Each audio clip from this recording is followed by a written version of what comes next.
السلام علیکم دوستو، آپ سب کا ایک بار پھر خوش آمدید ہے۔ چاہے آپ مجھے آمنہ سعید ناولز کہیں یا آمنہ سعید ناولسٹ، دونوں نام میرے لیے یکساں عزیز ہیں۔ تو دوستو، آج ہم کون ہو تم کی قسط 1 تا 10 کی مکمل وضاحت پر بات کریں گے، اور وہ بھی بڑے راز ظاہر کیے بغیر، کیونکہ ان بڑے رازوں کا پٹارا صرف اور صرف آفیشیل ایپیسوڈز میں ہی کھلے گا۔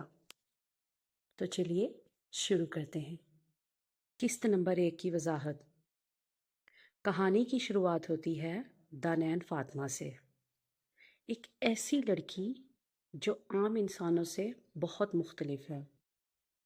اس کا کام لوگوں کو ان کے بچھڑے ہوئے عزیزوں کی روحوں سے آخری بار ملوانا ہے۔ لیکن دوستو، بات یہاں ختم نہیں ہوتی، کیونکہ اس کے پاس ایک ایسی خاتون آتی ہے جس کا نام ہے رحمت۔ رحمت اپنے مرحوم والد سے معافی مانگنا چاہتی ہے، لیکن جیسے جیسے ملاقات آگے بڑھتی ہے، رحمت ایک ایسا اعتراف کرتی ہے جسے سن کر خود دانین بھی اندر سے ہل جاتی ہے۔ یہ صرف ایک عام خاندانی جھگڑا نہیں، بلکہ ایک ایسا راز ہے جو ایک خاندان کی پوری حقیقت بدل دیتا ہے۔ تو دوستو، رحمت نے آخر ایسا کیا کیا تھا، اور اس کے والد نے ایسا جواب کیوں دیا جس کی کسی کو توقع نہیں تھی؟ یہیں سے اس پراسرار سفر کا پہلا دروازہ کھلتا ہے۔ جڑے رہیے میرے ساتھ۔ قسط نمبر 2 کی وضاحت۔ پہلا کیس ختم ہونے کے بعد ہم پہلی بار دانین کی اصل زندگی دیکھتے ہیں۔ دوستو، ہماری ہیروئن باہر سے تو مضبوط ہے، مگر اس ایپیسوڈ میں ہمیں پتہ چلتا ہے کہ وہ اندر سے شدید زخمی ہے۔ ہمیں پتہ چلتا ہے کہ وہ ہمیشہ سے ایسی نہیں تھی۔ اس کا بچپن، اس کے والد، اس کی ماں اور معاشرے کا رویہ اسے آج کی دانین بنانے میں بڑا کردار ادا کرتے ہیں۔ میرے پیارے ریڈرز، ایک بہت ہی تجسس بھرا راز آپ سب کے لیے ہے جو آپ سب کو بہت پسند آنے والا ہے۔ کون ہو تم ناول کا یہ دوسرا ایپیسوڈ صرف ہمیں ماضی نہیں دکھاتا، بلکہ یہ بھی بتاتا ہے کہ دانین لوگوں سے اتنا دور کیوں رہتی ہے، اور کیوں وہ صرف اور صرف ایک انسان پر بھروسہ کرتی ہے۔ کیوں صرف اور صرف ایک ہی انسان، سائرہ، اس کی پوری دنیا بن چکی ہے۔ لیکن دوستو، ہماری ہیروئن کی کہانی تو بھی شروع ہوئی ہے، کیونکہ قسط کے آخر میں ایک دلچسپ موڑ آتا ہے۔ انٹری ہوتی ہے ایک نئے شخص کی جو کہانی کا رخ بدل دیتی ہے۔